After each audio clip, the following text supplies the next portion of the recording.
Welcome to the Allison Knows podcast. I'm your host, and today we're diving deep, really deep, into a story that's, well, profoundly disturbing and incredibly complex. The world surrounding Ghislaine Maxwell. That's right. And our mission today, our focus, isn't just about listing what happened. We really want to unpack how it happened. Exactly. How her specific background, her, connections, and this very calculated approach made her absolutely central to Jeffrey Epstein's huge sex trafficking operation. We'll trace that journey from what seems like extraordinary privilege right through to becoming this predator, and crucially, look at the impact, the lasting, devastating impact of her actions. We've got a really significant stack of sources to work from today. There's an Allison Knows special edition script, Ghislaine Maxwell, the network facilitator, plus incredibly detailed accounts from survivors and meticulous legal briefings. And these aren't just casual reads. Yeah. They provide a really factual, very detailed, and frankly, deeply unsettling perspective on her role. It helps us build a much clearer picture for you. Yeah, and what consistently comes through reading all this material is a narrative that's, well, it's chillingly clear. Ghislaine Maxwell was so much more than just Epstein's girlfriend or some kind of assistant. Much more. The prosecutors had a term for her, the sophisticated madame. That really captures it. A well-connected operator, a network facilitator, someone who deliberately, meticulously built and maintained this system. A system designed to do what? To protect predators, essentially. To shield them, give them access, and, horrifyingly, to systematically silence victims. And this went on for decades. Decades. It's hard to wrap your head around. To really frame our discussion, there's a quote from survivor Sarah Ransom that just cuts right to the heart of it. She said, "She was the one who orchestrated everything. She was the one who pulled the strings. She was the one who made it all happen." Powerful words, and a very stark assessment of her role. It really is. Okay, so let's start there. Let's unpack this. Where did someone like Ghislaine Maxwell even come from? To really get a handle on how someone ends up playing the role she did, we absolutely have to start at the beginning. Her early life. It was, extraordinary privilege doesn't quite cover it, does it? No, it really doesn't. Born in 1961, youngest of 9 kids, and her father was Robert Maxwell. Not just a businessman, a tycoon, a huge figure in British media. Right, the Daily Mirror, Macmillan Publishers. These were massive, influential companies. This wasn't just comfortable wealth, it was an empire. Exactly. So she grew up absolutely immersed in extraordinary wealth and privilege. We're talking the best schools, culminating in an Oxford education, moving in the very highest circles of British society from birth, really. Royalty, politicians, industry leaders, that was her normal environment. And that kind of upbringing, it does something. It cultivates, as the sources say, a certain polish and accent and sophistication. These weren't just personality traits. They became tools, critical tools later on. So this background info, it's not just trivia. It's fundamental to understanding the kind of persona she could project. The ease she had in those powerful circles. Absolutely fundamental. It gave her an innate understanding of how power works, how to navigate those worlds, how to speak the language figuratively and literally, an access that most people could never dream of. But what's truly fascinating and deeply ironic in a tragic way is how quickly that world imploded. That privilege wasn't permanent. Right, 1991, everything changed dramatically. Her father, Robert Maxwell, dies. Falls off his yacht, the Lady Ghislaine, named after her, his favorite.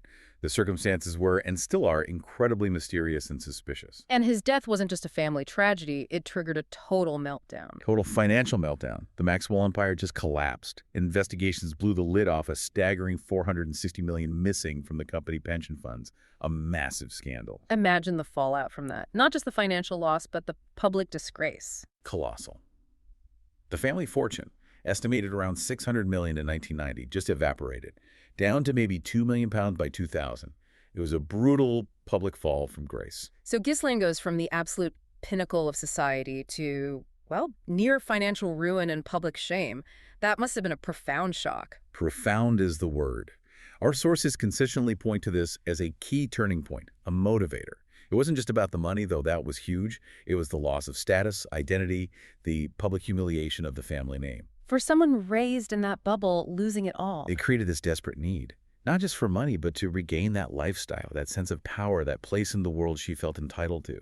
It perhaps bred a certain ruthlessness, a pragmatism. A vulnerability that someone like Epstein could exploit, or maybe a hunger he could satisfy. Both, potentially. It created this vacuum, this need that Epstein, with his own dark resources and ambition, was perfectly positioned to fill. Her fall from grace, ironically, made her incredibly valuable to him. So picture this. Her world completely shattered. Family name disgraced. Fortune gone. She makes a move. New York City, 1992. A place to disappear, maybe, or reinvent herself. A classic move. Escape the scandal, start fresh in a city that thrives on ambition and sometimes anonymity. And it's there, in 1992, that the fateful meeting happens. She meets Jeffrey Epstein. And our sources again and again labeled this as the pivotal moment, the encounter that set the course for the rest of her life and, tragically, for the lives of so many young women. The start of this partnership. And thinking about that partnership, it wasn't just a casual association. From about 1994 to 2004, that decade, she really cemented herself as his absolute closest associate. More than that, really. So what did that involve day to day? Managing his life? Effectively, yes. Managing his properties, his incredibly complex social calendar, but crucially, overseeing his recruitment operation. She became the engine room. And what did she bring that Epstein needed? You mentioned her background. That was it. Something invaluable, as the sources put it, her social connections.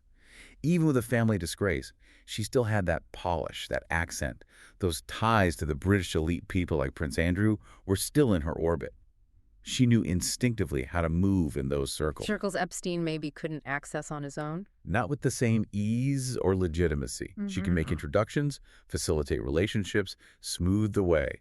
She understood the codes, the nuances of that world. So this wasn't her just being influenced by him. It sounds much more calculated. Deeply calculated. The sources paint it as a transactional, mutually beneficial partnership. She gave him social legitimacy, access, a veneer of respectability, all vital for his activities. And in return? He gave her back the lifestyle, the financial security, the opulence, the access to power she'd lost. It was a trade. Which explains why prosecutors called her the sophisticated madame. She wasn't a passive player. Not at all. She was actively involved. A key architect, an orchestrator. This wasn't about love or loyalty in the conventional sense. It was about power, privilege, and exploitation. A chilling transaction. Okay, so we understand the background motivations, this transactional alliance. Let's get into the mechanics of the recruitment itself, because this wasn't random. It was, as you said, calculated. Highly calculated and highly targeted. Maxwell knew exactly who she was looking for. Primarily, the focus was on economically vulnerable young women and girls. Often very young, right? The sources mention a specific age range. Disturbingly young, often between 14 and 19 years old, an incredibly impressionable and vulnerable age. And she focused her efforts in specific places. Yes, primarily where she and Epstein had a strong presence. Palm Beach, Florida was a major hub. New York City, another. Places of the wealth, yes, but also pockets of vulnerability she could exploit. And how did she actually approach them? It wasn't overt, was it? No, that was the key. The initial approach was incredibly sophisticated, designed to disarm. She wouldn't come across as threatening. Instead, she'd offer what sounded like legitimate opportunities. Like what kind of things? Jobs, often. Massage therapists, models, personal assistants, things that sounded glamorous or offered good pay. But crucially, she also dangled things like educational opportunities and career connections. So appealing directly to ambition, to a desire for a better life, especially for girls from less privileged backgrounds. Exactly. It was a specific lure tailored to their aspirations. And she used her own persona brilliantly, or rather chillingly, that polish, accent, sophistication, and her gender. Her gender being key, perhaps? Yeah. Less threatening than Epstein approaching them directly? Absolutely. As survivor Virginia's Dufree described it, Maxwell's accent, and she was so proper, made victims feel like you were special and that she really wanted to be your friend. It created this illusion of mentorship, of safety, of someone high society taking an interest. Building trust before betraying it. That made her the perfect facilitator, as the sources say. Perfect in the most horrifying sense. She could get close, gain confidence in a way Epstein likely couldn't. It was manipulation masked as kindness. And then there's this pyramid structure. That sounds particularly sinister. How did that actually work? It was insidious. Essentially, victims were encouraged, sometimes pressured, and financially compensated to recruit their own friends. Oh, wow. Turning victims into recruiters themselves. Precisely. Imagine the psychological impact of that. It served multiple dark purposes. First, it rapidly expanded the network. A constant supply of new faces. And it implicates the victims themselves, making it harder for them to speak out later. Exactly. Layers of guilt, shame, fear of getting friends into trouble, fear of being seen as complicit. It created this web of silence. And conveniently for Maxwell and Epstein, it provided a layer of plausible deniability. Because the initial approach might come from a friend, not directly from them. Right. It blurred the lines of coercion, making it look, on the surface, less like direct recruitment by the principals, a truly diabolical structure. And this wasn't just happening in Palm Beach or New York, was it? The scope was much wider. Much wider. This was a global operation. The network relied on properties they earned or controlled in multiple locations. New York, Florida, New Mexico, and of course the private island in the U.S. Virgin Islands, Little St. James. The infamous island. Indeed. But the recruitment and the abuse weren't limited to the U.S. Sources detail activities, recruitment efforts, alleged abuse in major international cities, Paris, London, even as far as South Africa. So it truly was a sophisticated international network. Without a doubt. It demonstrates a level of planning, coordination, and resources far beyond just opportunistic abuse. This was an organized criminal enterprise operating across borders, exploiting vulnerability wherever they found it. Meticulously planned, globally executed. Chilling. Okay, let's shift gears slightly. Recruitment was obviously key, but Maxwell's role, her value to Epstein, went much deeper than just finding victims, didn't it? She was the networker. Absolutely. She was the ultimate connector, the facilitator. Her job wasn't just finding girls. It was actively building, maintaining, and constantly expanding their vast network of powerful contacts. Across all sorts of different fields, right? It wasn't just one area. All sorts. And this is critical to understanding how they operated with such impunity for so long. The reach was genuinely astounding. Politics, for instance. Big names are mentioned in the sources. Yes, figures like Donald Trump, Bill Clinton, Prince Andrew. These weren't just casual handshakes at parties. These were cultivated relationships, nurtured over time, providing a crucial shield of legitimacy. And finance, Epstein's world. She was the bridge there, too, linking him to Wall Street heavyweights, hedge fund managers. The most, frankly, astonishing example is Ghislaine Maxwell, the billionaire founder of L Brands, Victoria's Secret. The one who gave Epstein power of attorney. Exactly. Power of attorney over his vast fortune. An arrangement that still baffles financial experts, given what was known, or at least rumored, about Epstein even then. It speaks volumes about the trust, or perhaps the leverage involved. Beyond money and politics. Academia. They carefully cultivated ties with elite universities like Harvard and MIT, mostly through donations. It bought them this veneer of intellectual respectability. Epstein even ran his Edge Foundation, hosting prominent scientists and thinkers. Polishing the image. Precisely. Yeah. And then there's media and entertainment, Hollywood figures, media moguls.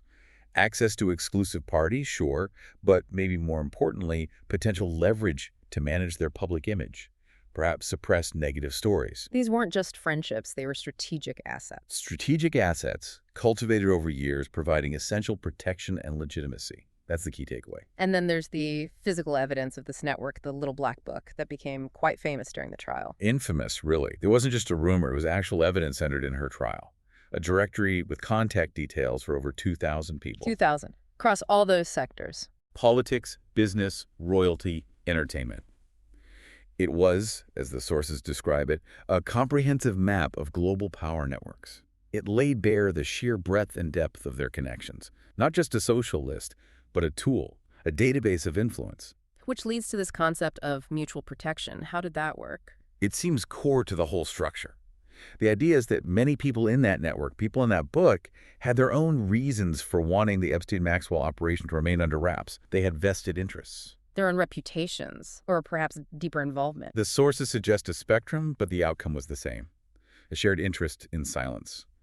This created a system of reciprocal shielding. You protect us, we protect you, implicitly or explicitly. And that's what allowed it to go on for so long. Despite rumors, despite investigations. It provided immense protection and legitimacy. Power and influence, creating this almost impenetrable shield around their illicit activities.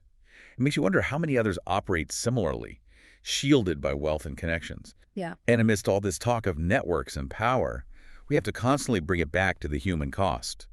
The survivors. Over 150 women, that number is just staggering, and their testimony covers more than 2 decades. Incredible resilience. And what's striking is the consistency. Yeah. Across decades, across different women, their accounts consistently place Ghislaine Maxwell right at the center of the operation. Not on the sidelines, not unaware. No, absolutely not. They paint her as an active, enthusiastic participant, an orchestrator, not just an accomplice. We mentioned Sarah Ransom's quote earlier, she orchestrated everything. Exactly.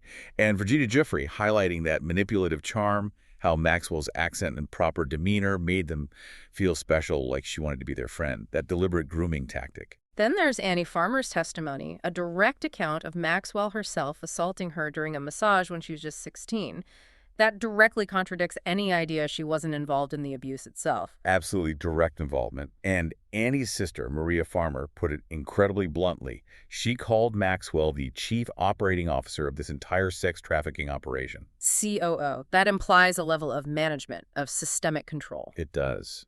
It suggests she wasn't just recruiting, she was managing the logistics of the abuse network. These accounts, taken together, they leave no doubt about her centrality and her active, willing participation. And the impact on these women, it's not something you just get over. The sources detail devastating long-term consequences. Truly devastating. We're talking severe PTSD, chronic depression, crippling anxiety, profound trust issues that affect every relationship. Substance abuse is common, sadly, as a way to cope, and even suicidal thoughts. The trauma runs incredibly deep. And for decades, they couldn't speak out. Or if they tried, they weren't believed, or worse. They were systematically silenced. Through outright intimidation, threats, complex legal maneuvers like NDAs, lawsuits designed to bankrupt and silence them. Epstein and Maxwell wielded their wealth and connections like weapons to ensure silence. Which makes their eventual courage in coming forward just awe-inspiring. Absolutely. It was their bravery, their refusal to be silenced any longer, often at immense personal risk, that finally shattered that wall of impunity and brought Maxwell to justice. Their strength is the bedrock of this entire accountability process. And speaking of accountability, this feels like a natural moment to remind you, our listeners, if you find these deep dives valuable, please consider liking, subscribing, and sharing. Yeah, absolutely. Join Allison Knows on Spotify and YouTube. Your support really does help us continue bringing these complex, important stories to light and ensures more people can hear them. Okay, so after all those years, the impunity finally ended. Let's track the legal endgame. It really kicked off in 2019, didn't it? Yes. With Jeffrey Epstein's arrest on federal sex trafficking charges, that felt like the beginning of the end. But then, weeks later, he died in custody. Under circumstances that still raise a lot of questions for many people. Indeed. His death left a huge gap in terms of getting full answers, full accountability from him directly. But the focus then shifted squarely onto Maxwell. Who had disappeared for a while, right? She went into hiding for months. But the FBI tracked her down, arrested her in July 2020. And the trial. Late 2021 in New York. The charges were serious. Very serious. Sex trafficking of minors, conspiracy, transporting a minor for illegal sex acts, reflecting the core allegations against her. And the verdict came just after Christmas 2021, guilty on 5 out of 6 counts. That must have been a hugely significant moment for the survivors. Hugely significant. Vindication after decades for many. Then the sentencing in June 2022, 20 years in prison. Which is a long time, but maybe less than some expected. It was less than the 30 years prosecutors asked for, and well below the potential maximum of 65.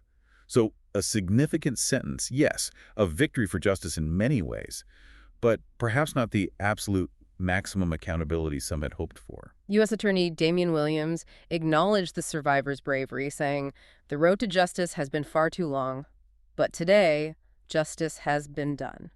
A powerful statement. But when we look beyond that conviction, what's really striking, and frankly quite disturbing according to the sources, is everything that didn't happen. What do you mean? Well, despite facing decades in prison, there was never any public indication of a cooperation agreement. Ghislaine Maxwell didn't seem to trade information for a lighter sentence. She stayed silent. About the network, the others involved? Apparently so. The infamous client list, potentially naming powerful figures, still sealed, protected. Many of those high-profile connections within the network, people named in documents, never properly investigated, it seems. She chose silence, even facing 20 years. Why? That's the million-dollar question, isn't it? Our sources suggest this silence speaks volumes about the nature of the network she helped build. Was it loyalty? Fear? Self-preservation intertwined with protecting others? Whatever the reason, it means key members of that network remain shielded, even with her behind bars. It suggests the network itself is incredibly powerful, that its protection mechanism held even under that pressure. And this ties into what the sources call the accountability gap. Explain that. It's the huge discrepancy between the scale of the operation and the number of people actually held legally responsible. We have Maxwell convicted, Epstein dead, that's 2 people. 2. But the network was potentially huge. Exactly. Documents named at least 38 individuals. There were around 120 known associates. Estimates put the entire network, people who facilitated or knew something, at around 300. 300 versus 2 convictions. That's a Exactly. massive gap. Massive. Plus, you have over 2,000 pages of relevant court documents, potentially naming names, still sealed from the public. And the money. Epstein's fortune. Still circulating.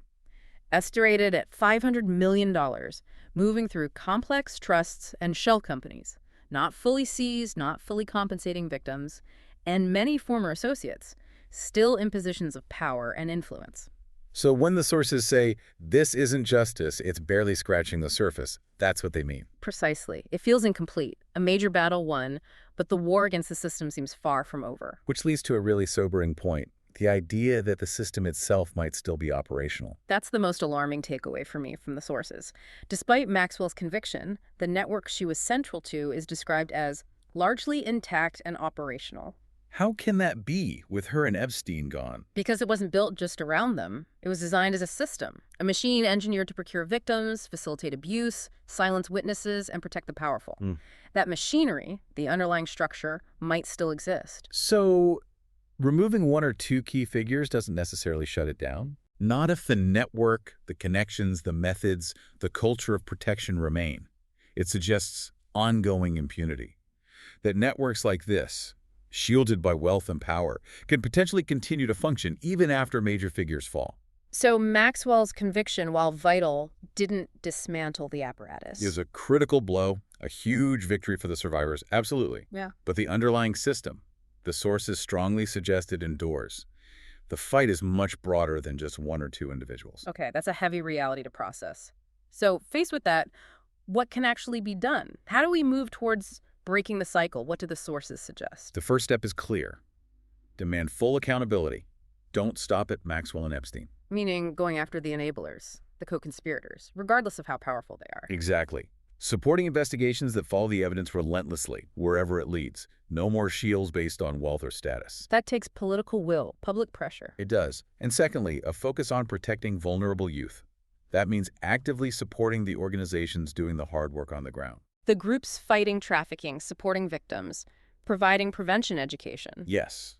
They're on the front lines, identifying potential victims, providing safe houses, counseling, helping rebuild lives, and working to stop this before it starts. They need resources and support. What about the legal system itself? Are changes needed there? Definitely. The sources highlight the need for legal reforms, especially around statutes of limitations for sexual abuse cases. Because it can take survivors years, even decades, to be ready to come forward. Exactly. Trauma doesn't follow a neat timeline. Survivors need time to process, heal, build support, feel safe enough.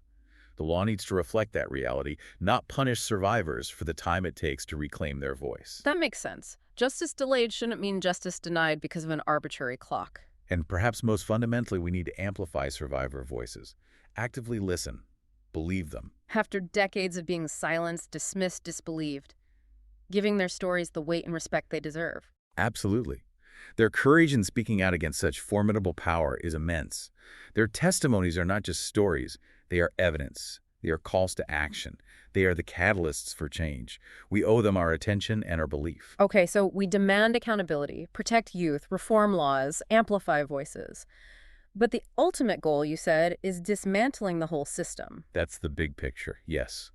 Recognizing that predators like Epstein and facilitators like Maxwell don't operate in a vacuum. They rely on networks, enablers, systems of protection. So it's not just about this one specific operation. It's about tackling the conditions that allowed these systems of exploitation to exist and thrive. Precisely.